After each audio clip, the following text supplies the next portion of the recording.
Stealing secrets, the foundation of espionage, and the basis for how the world's greatest intelligence agencies gauge their success.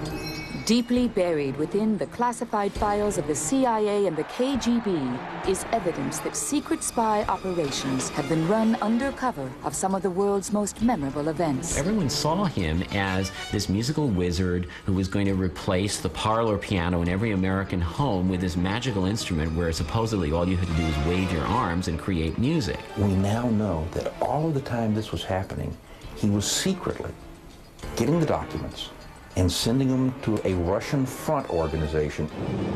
These elaborate spy games could result in the fortune or collapse of nations. Over 200 Soviet agents operated in the United States, in the West Coast, on the East Coast, in the government agencies and the media, in scientific community, in Hollywood. I mean, everywhere we had spies. With the most advanced technology at their disposal, these spies conducted a high-tech war between themselves, always watching and listening. The Great Seal itself is one of the most infamous events in Cold War history. For the first time, we will reveal the secret mission of the man behind one of the world's greatest bugging devices. To survive, a nation must have secrets. If stolen, this information could once again tip the balance of world power. It was Mr. Primakov, the director of the Russian intelligence, who said, with Russia weakened militarily, the role of the Russian intelligence will be increased.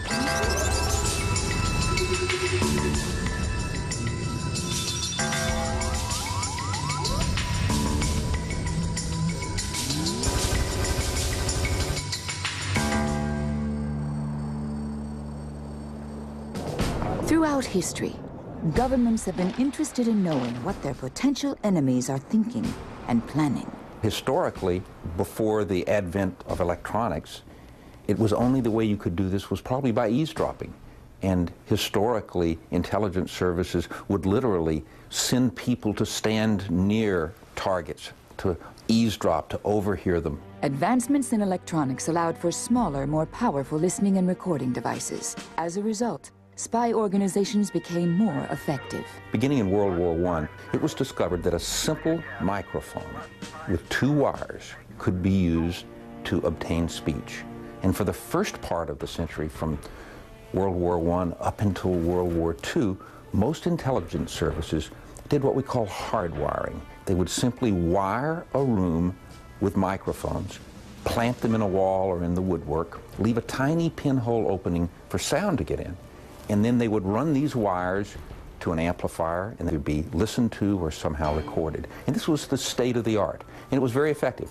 But what it did was require that at some point the intelligence service had to have physical access to the property to plant listening devices. And once they were planted and embedded, they certainly weren't very movable. The history of how technology could be used to steal secrets would be changed by one man. Lev Sergeyevich Theremin was one of the unsung pioneers of electronics and radio electronics in the last century. As a young Russian, he grew up at a time that the Soviet Union was looking for ways to establish its prominence in fields. And as a very bright student, he quickly came to the attention of his instructors. Theremin was taken under the wing of top Soviet scientists and welcomed into the Physical Technical Institute. Theremin biographer Albert Glinsky. They had a mission. They had to build up strength in Soviet science, and they had to all put their minds not just to science, but to the Soviet state. Theremin's area of expertise became the study of electromagnetic fields and radio waves. And of course they were invisible, which was the best part about it. So something that's invisible and that you can control makes you seem like a wizard.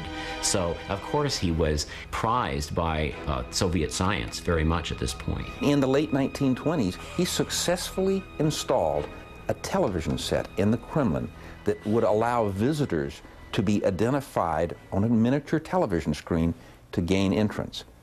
It was considered a state secret.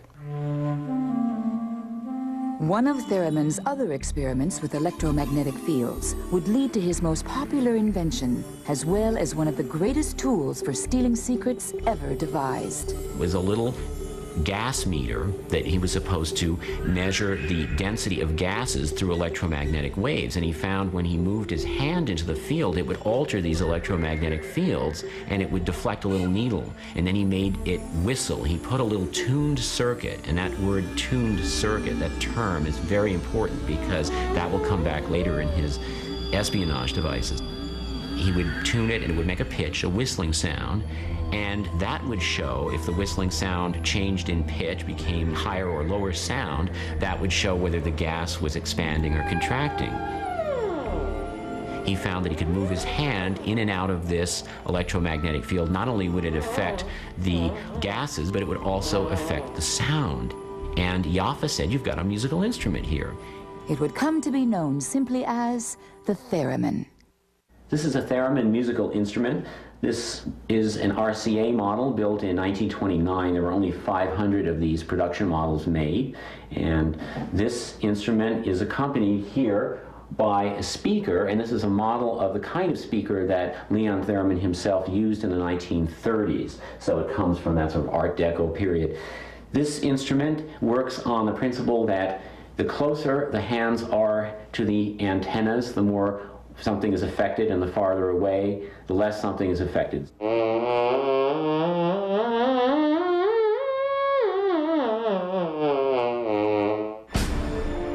Theremin's creation attracted so much attention, he was invited to demonstrate it for the most powerful man in the Soviet Union. He had a personal invitation from Vladimir Ilyich Lenin, the great Lenin himself, the leader of the revolution, the head of the new Soviet state.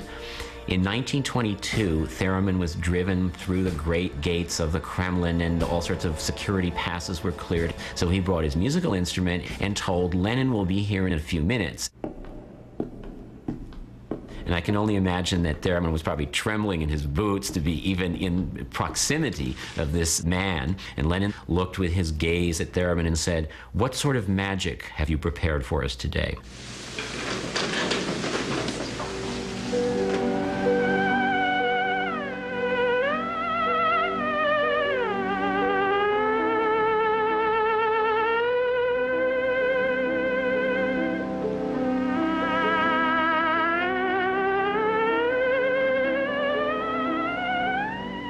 He was playing Glinka's Skylark when, according to Theremin himself, the great man, as he called him, Lenin, stood up and said, "May I try?"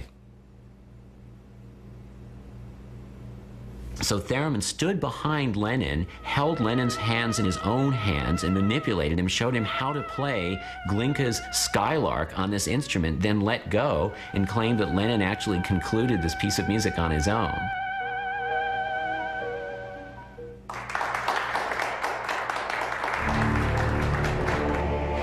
It was shortly after that that Lenin sent Theremin a pass, a free pass for railroads all over the country. He said, "Go everywhere, make propaganda for Soviet electrification." He came to the attention of Soviet military intelligence. They first sent Theremin to Germany and then to England to enhance his reputation and public exposure.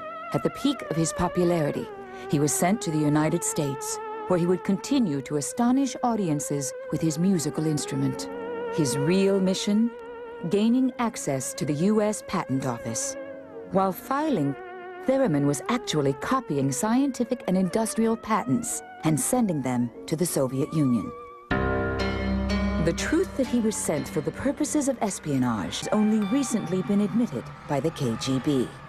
For the first time, a former KGB officer afraid to admit his true identity has come forward to discuss Theremin's secret mission. His first task was to remove some of the American secrets about the radar, to understand most interesting scientific, military, electronic, and other projects, to understand how does it work, and to send some reports back to USSR.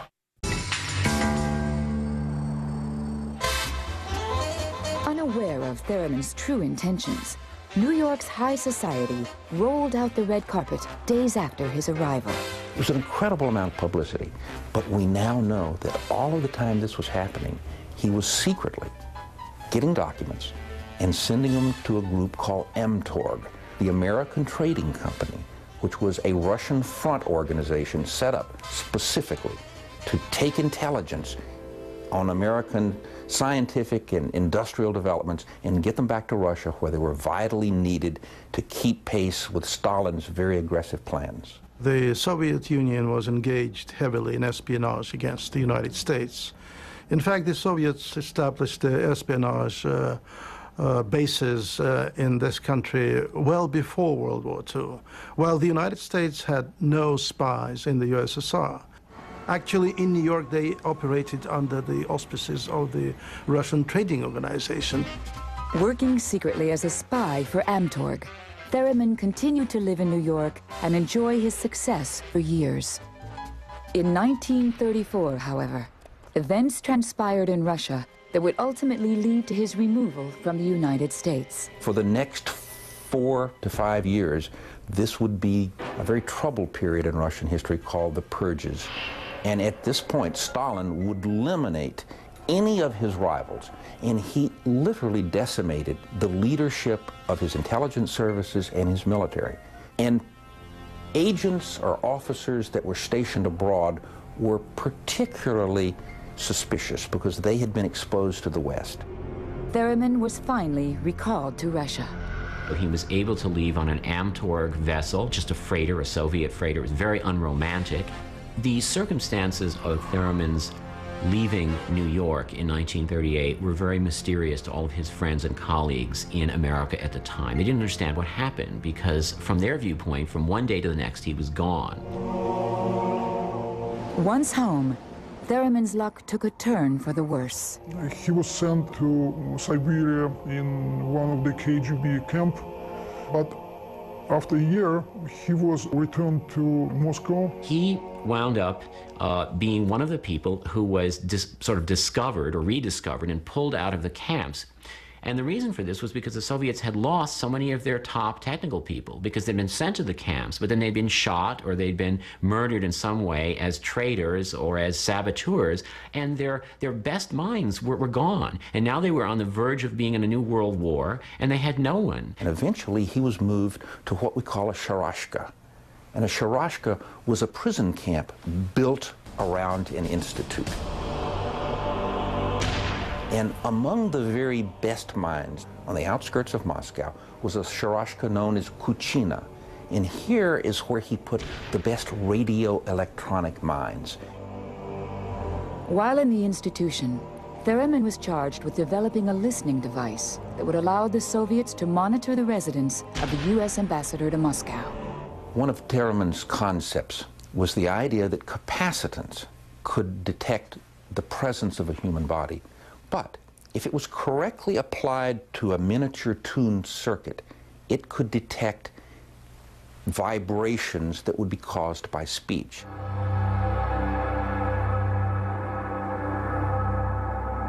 And he installed it in a common light bulb.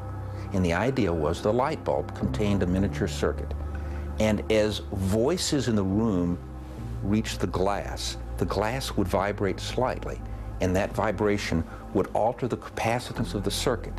And when you bombarded this with a radio signal at the unique frequency of 330 megahertz, the antenna inside, hidden in the light bulb, would reflect the signal, and it could be demodulated and recover speech.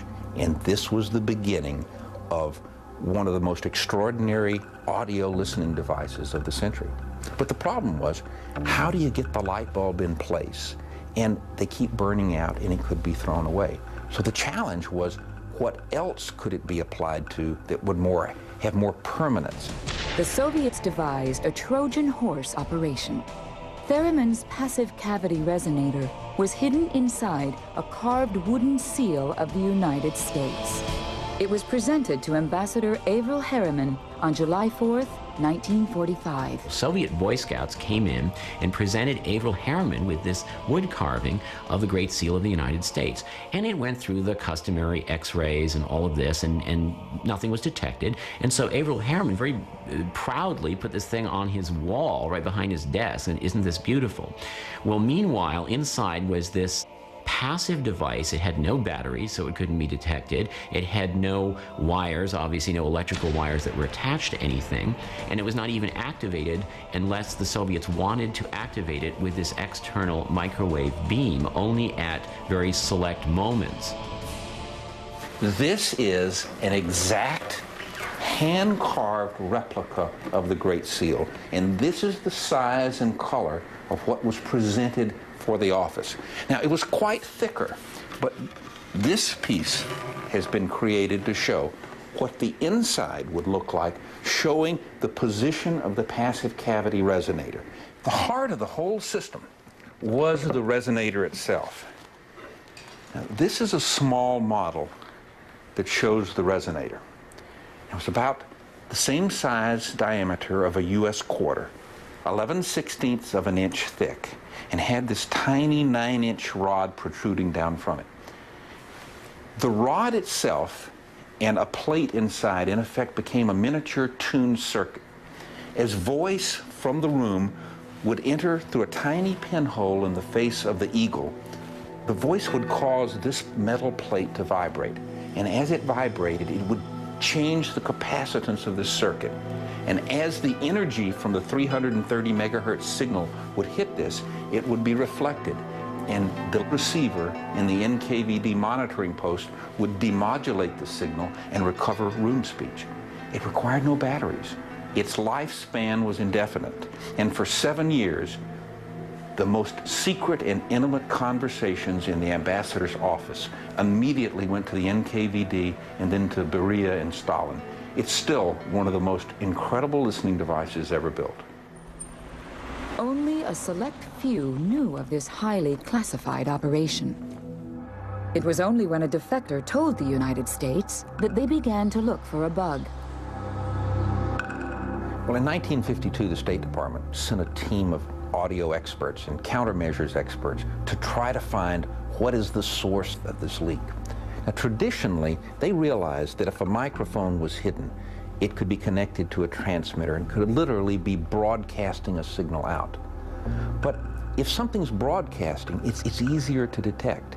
And there were, in the early 1950s in Moscow, relatively fewer signals. So a signal that was emanating in the building and in the office would have been easier to detect. At first, the technicians were unable to locate the source of the signal. There was no transmission. The Russians knew about this, and they turned the transmitter off. So the passive cavity resonator is in the seal. It's not giving off any reverberations. There's no signal coming in, and so it was benign. There were no signals. One of the members of the team said, perhaps there's something more here going on because we can't find anything.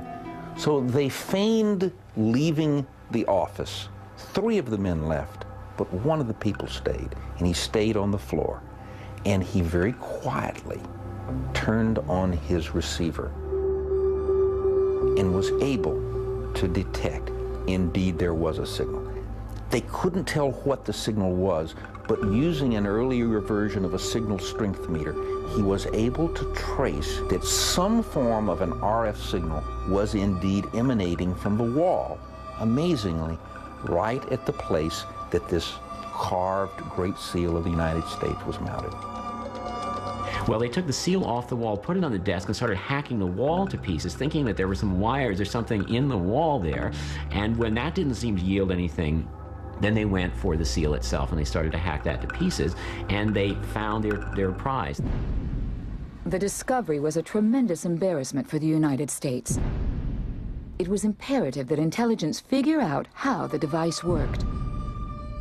The best American scientists couldn't figure out what it was, and they gave it the code name in the United States, The Thing. And in their frustration, they sent it to England. The person they sent it to in England was working for MI5, the counterintelligence service. And he was a very clever, inventive man by the name of Peter Wright. And Wright looked at the principle of the diaphragm. He looked at the tuning post inside, and he began to experiment. until at one point, when he bombarded it with a signal and he varied the signal up and down, he hit a harmonic of the 330 megahertz signal, and he got the first reverberation. The British actually developed it into something called Satyr. That was the code name for it. It was their own version of the Great Seal bugging device, and they actually used it quite effectively themselves. With the passive resonator in the hands of other intelligence services, the Soviets tasked Theremin to develop even more sophisticated ways to eavesdrop. Is there a way to make an entire building a passive cavity resonator? And what he developed was a way to send a thin beam of infrared light, and he would experiment and find certain portions of a window that would vibrate slightly with the speech inside. This was terrific because, of course, you couldn't detect these through any kind of sound intercepting device, and unless somebody happened to know that this was happening, it would be very, very difficult to stop. They code-named it Operation Buran, and it meant snowstorm. Rumors of Operation Snowstorm made intelligence agencies change the way they approach security. For creating it, Theremin received the Stalin Prize, the highest given by the Soviet Union. Theremin's legacy, however, would be one of a musical pioneer. In the 1950s, a rediscovery of his instrument would make it more popular than ever. Along with being used in soundtracks of countless science fiction movies, the theremin electronic instrument would invade rock and roll music. Some of the people who used it, the Beach Boys, of course, in Good Vibrations. Also, it was used, of course, by Led Zeppelin. Jimmy Page used it in A Whole Lot of Love, and in The Song Remains the Same. It's been used by everyone from Kraftwerk to Marilyn Manson to the list really goes on and on and on, even the Rolling Stones recently. But all the time, no one ever recognized the true work that he had done that would literally define him for the century internally in the secrets of the Soviet Union. Theremin's influence continued throughout the Cold War. Using newer technologies, intelligence agencies continued to build upon his ideas. In the 1970s, the Soviet Union had a trade mission in London, and as they built a new living quarters, MI5 worked to secretly place inside two types of bugs. One was the passive cavity resonator, codenamed Satyr, that they'd learned from the Soviets when it was found in 1952. And the second one was a new design called a vibroacoustic sensor. This is a museum model of the residentura, or the chief resident of the spy that was in the Soviet trade mission. And this is his office, and this would be the key area that MI5 was most interested in bugging. But to do that, they had to try the two different things, because they never knew when one would be found and the other one wouldn't. So this is the way they effectively did it. Now, this is a model of the outside of the building. This is the device they developed. And it's one of the most amazing devices of the last part of the Cold War.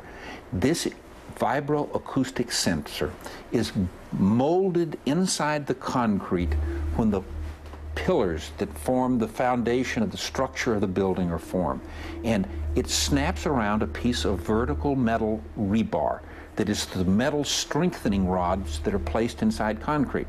And once it's in place, then the concrete wall or the pillar becomes a giant microphone. And any room noise, conversation, causes this very rigid concrete to slightly vibrate. This picks it up.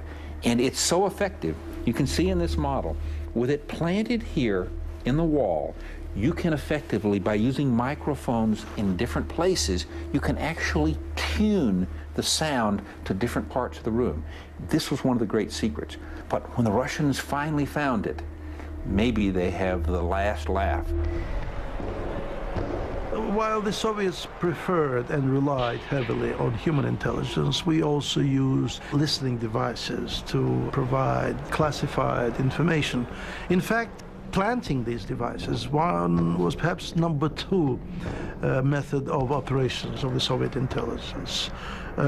We would try to plant them wherever we could.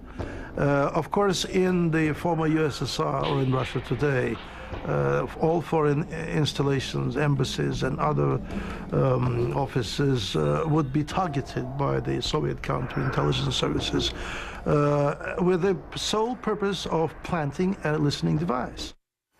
Where are you now, Daddy? I'm in Tokyo this time. In the early 80s, the United States received permission from the Soviet Union to build a new embassy building in Moscow. During the construction phase, the Soviets used deception to secretly plant and activate listening devices throughout the structure. The problem was that the State Department negotiated very, very poorly.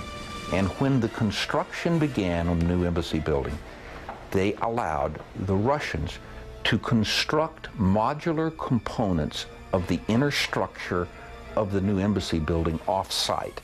They would then come onto site and be assembled. So in construction period of new United States building, there were many situations where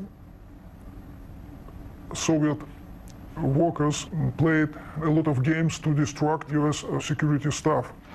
It was very difficult to pay attention in everywhere around building and around construction territory. Unbeknownst to U.S. authorities, the building was constructed from the ground up, utilizing virtually every form of listening device known to the Soviets. They knew that some of the listening devices needed power, so they developed ways to use what we call wet concrete batteries, which no one had ever heard of. They used this battery that in effect was wet concrete that was placed beneath the floor, that was so large of an area, the chemical reaction inside would provide low levels of power for years. Conveniently, the new embassy was built above the Moscow subway.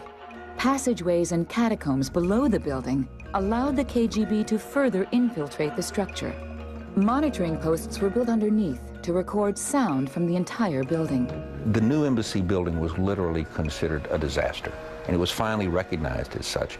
And the American government took safeguards to build a cap on top of it. And in this cap, they tried to learn from the lessons of the past and create some secure areas for the CIA and other organizations that have representation in Moscow.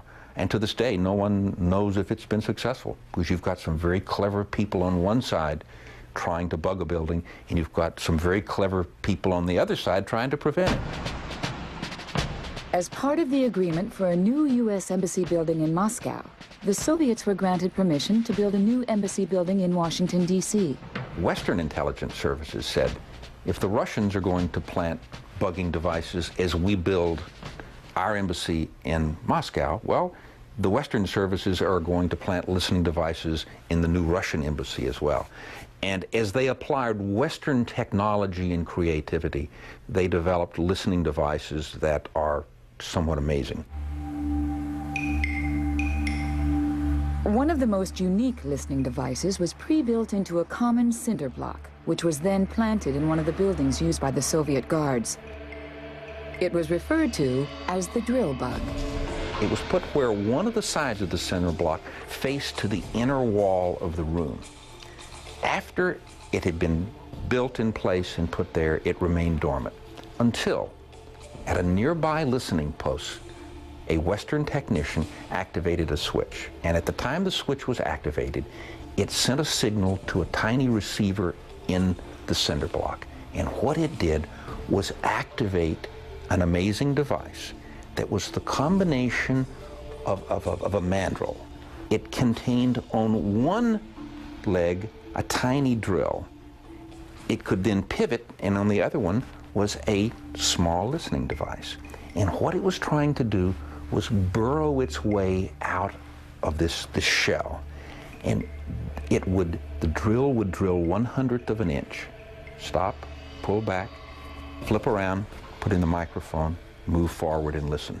If it heard nothing, it would slowly retract, spin around, insert the drill another 1/100th of an inch, until finally the last 1/100th of an inch broke out of the shell and created a tiny micromillimeter of an opening called an airway. And the next time when the microphone was inserted, it picked up room conversation. The entire device was supported by a self-charging internal battery that powered the system. I can say it was the new and modern step for producing electronic listening devices, and it was so clever that nobody would believe in that principle in Moscow. The Soviets were quick to realize that this was not the only listening device that had been installed in their new embassy. As part of the searching of the new Russian embassy in Washington, they discovered hidden amplifiers with wires. And as they tracked the wires, they found that the entire microphone network led through a wall to what appeared to be a drain pipe. As they examined the drain pipe, they were astounded. Molded within the drain pipe was a parachute, only inches in diameter, that deployed when the first rainfall dissolved away the inner lining. The rainfall flushed the parachute down the pipe, where it strung out a chain of listening devices. The parachute, still attached by wires, was then washed out the storm drain where it was recovered by U.S. intelligence. Attached to the parachute had been an 8-wire cable, and that tiny cable, with hundreds of meters of wires, eventually was connected to an eavesdropping circuit, and it allowed the eavesdroppers to monitor microphone networks, vibroacoustic bugs, and broad-spectrum antennas designed to pick up RF leakage throughout the embassy. As clever as these listening devices might have been, many of them were detected. American intelligence looked again at the idea of bouncing infrared beams off of windows to recover speech. This time, they utilized a new technique with even greater results. Tragedy can strike at any time. Your life can change. When lasers were developed, the idea was, well, let's replace an infrared beam with a laser beam, because it's much smaller, far more intense with a ruby laser, but because it's in effect light, you can modulate the beam to pick up. Dr. Martin Simon is a laser specialist working at UCLA. What we have here is a setup that will show us how you can carry sound waves by modulating the amplitude of the sound wave, that is the intensity of the light. We'll turn on the laser, and I'll follow the beam back. And the beam is terminating on a photocell, which we're using as a detector of the intensity of the light. The photocell output then goes into this amplifier, an audio amplifier, and into an audio speaker, and we're going to see if we can convert it back, the light intensity, to sound. So I'm turning up the amplifier. If we have the beam in there, we should be able to find it, and if I then block the beam and turn it on and off, we should be able to hear the change of intensity at the detector. Okay, now we're going to modulate the laser light with sound played from this cassette recorder. So now we have the sound coming through the light beam and being demodulated and picked up. If I break the beam, the sound goes away.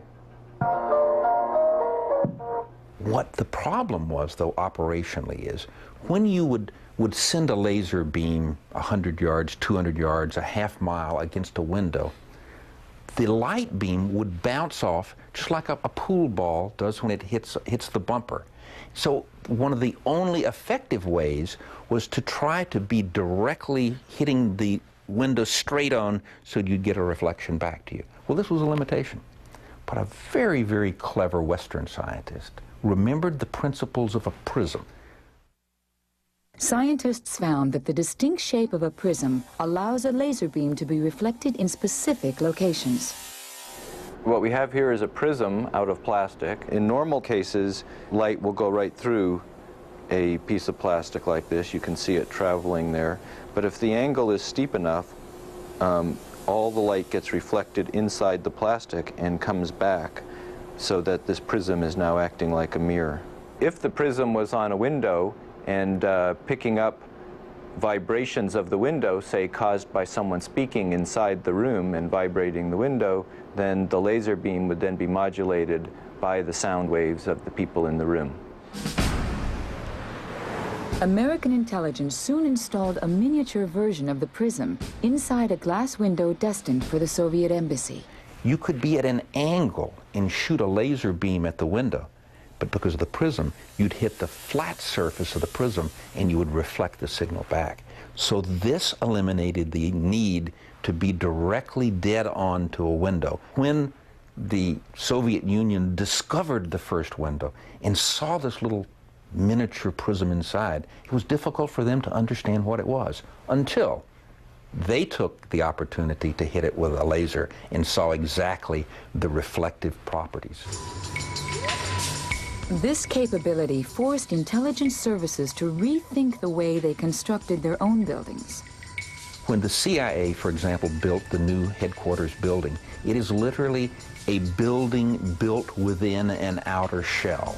And its purpose is that if a laser beam strikes the outer shell, it'll pick up nothing because there is a airspace between them in which they can pipe music or just vibration. And it's specifically designed to eliminate refracted conversation recovery from a laser.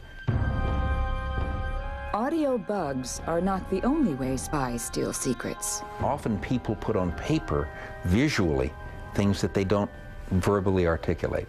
And so intelligence services, probably going back to Confucius, know that a picture can be very important, and especially if that picture is of a document.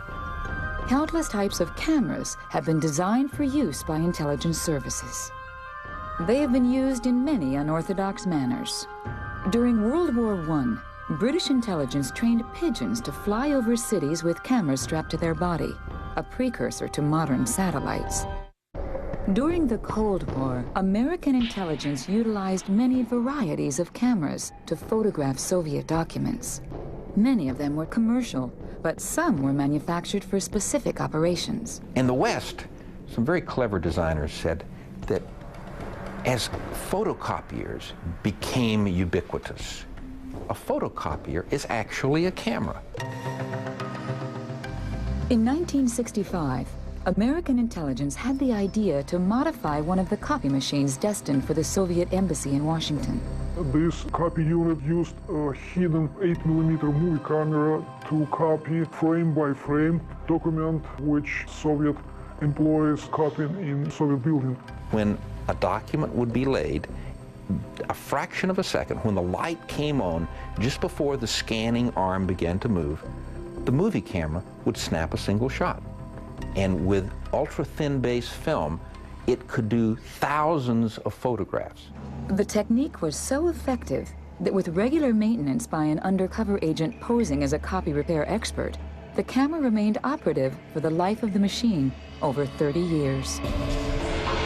Steve Kleinworth is the owner of Super Circuits, a company that creates miniature hidden camera systems. This is the heart of a covert video installation. It's a pinhole board camera on a chip with a high-resolution pinhole lens.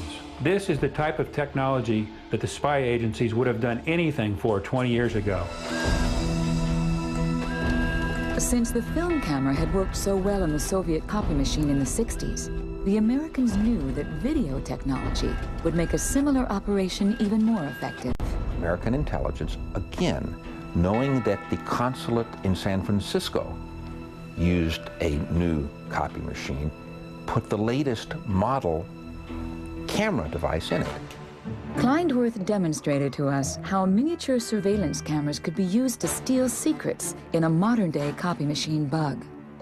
The intelligence community has traditionally been really concerned with documents. This photocopier contains two cameras just like this. One is located down in the base of the machine, pointed up. It takes an image of the document as it is being copied. A second camera is located in this concealment on the outside of the photocopier looking up. It takes a picture, a video picture of the person making the photocopy. Both images are transmitted to a high-resolution VCR, which records them for future review. The bugged machine in the Soviet consulate in San Francisco worked in a similar manner.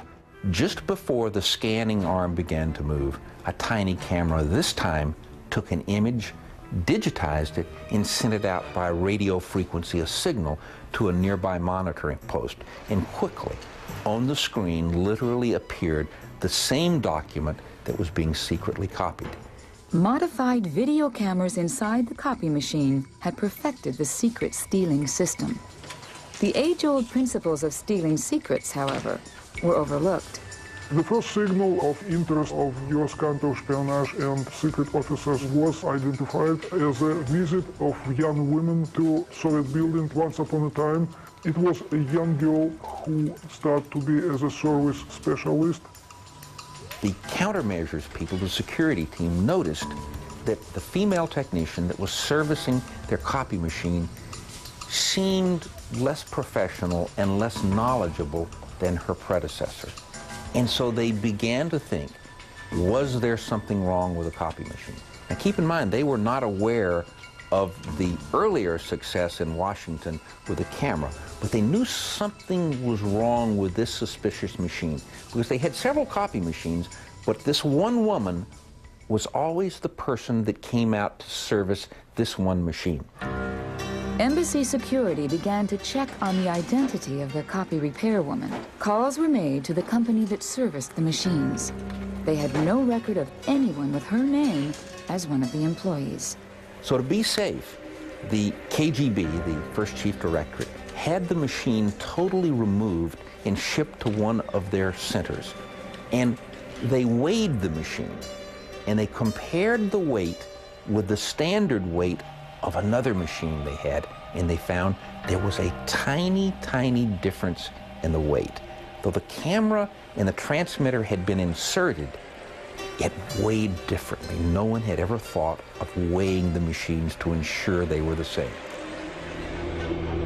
With technology providing cameras and transmitters combined into one miniature unit, intelligence agencies will continue to find more effective ways to steal secrets. I'm holding in my hand here the world's smallest wireless video camera. It's got a pinhole lens, so it can be concealed very easily. It's got a tiny built-in video transmitter that'll send video up to 2,000 feet to a receiver located elsewhere in the building. Because of their size, these cameras can be more useful than once ever imagined. As you can see, there's almost an unlimited number of ways to conceal a video camera. This is a pen camera, tiny video camera. You can see the location here. Standard ballpoint pen with a video camera. This is a shirt button color video camera. This camera comes with a set of 10 matching buttons. You would simply sew the buttons on your shirt, and then this would replace one of the button locations, and you would be able to record wherever you went. This is our wireless covert video briefcase. Contains a pinhole camera located here in the spine. We have a version available also that has 2 pinhole cameras, one out this side, and then when you set the briefcase down, a mercury switch automatically kicks in and engages a second pinhole camera looking out the back here to film the meeting. Then when you get up to leave, the first video camera comes back on, and you've got a picture of everything that you saw coming in. Inside the video briefcase, there's a digital recorder which records up to 5 hours of full motion video and sound on a small video cassette. It's connected to the video camera, which is located right here, which, as you can see, looks out the tiny pinhole on the side. As technology becomes more sophisticated, so will the ways in which intelligence agencies steal secrets. Countries and governments have always wanted to know what is their enemy thinking and what are they planning, what are their intentions. This information does not come. It can only be stolen by spies.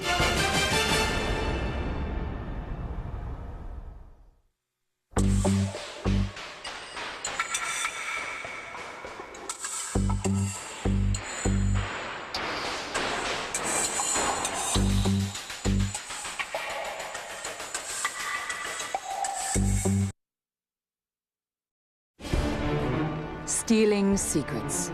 the foundation of espionage and the basis for how the world's greatest intelligence agencies gauge their success.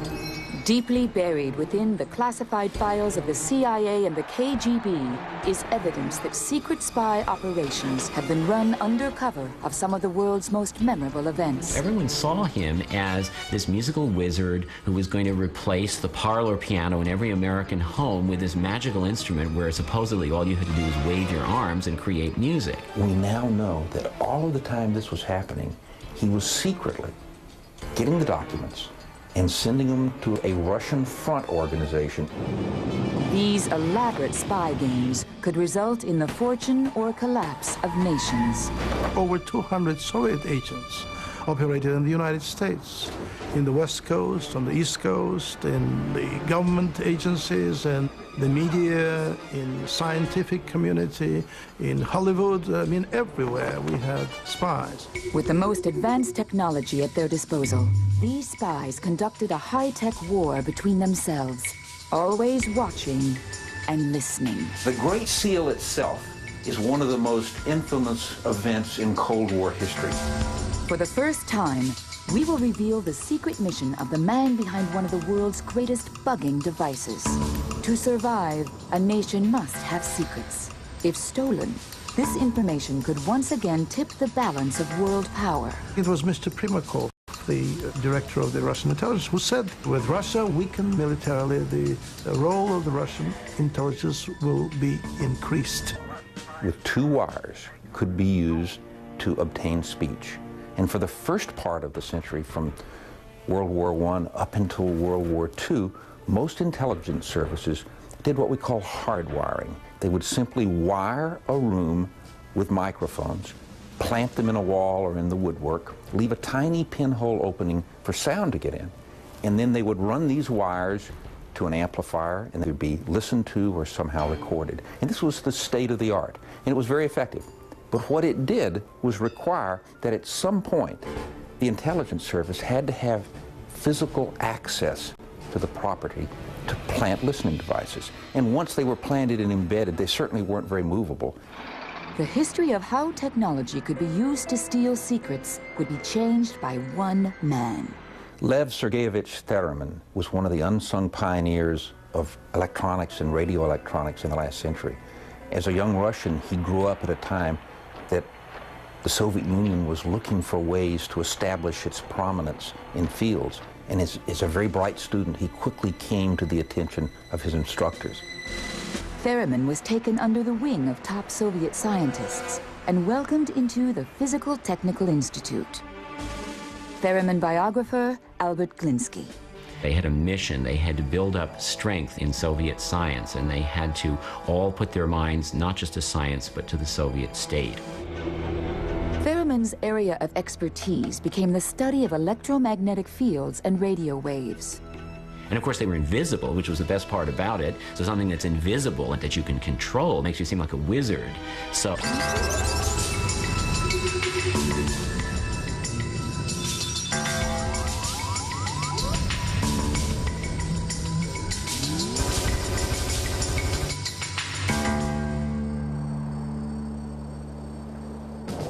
Throughout history, governments have been interested in knowing what their potential enemies are thinking and planning.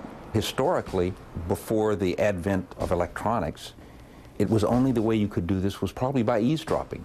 And historically, intelligence services would literally send people to stand near targets, to eavesdrop, to overhear them. Advancements in electronics allowed for smaller, more powerful listening and recording devices. As a result, spy organizations became more effective. Beginning in World War I, it was discovered that a simple microphone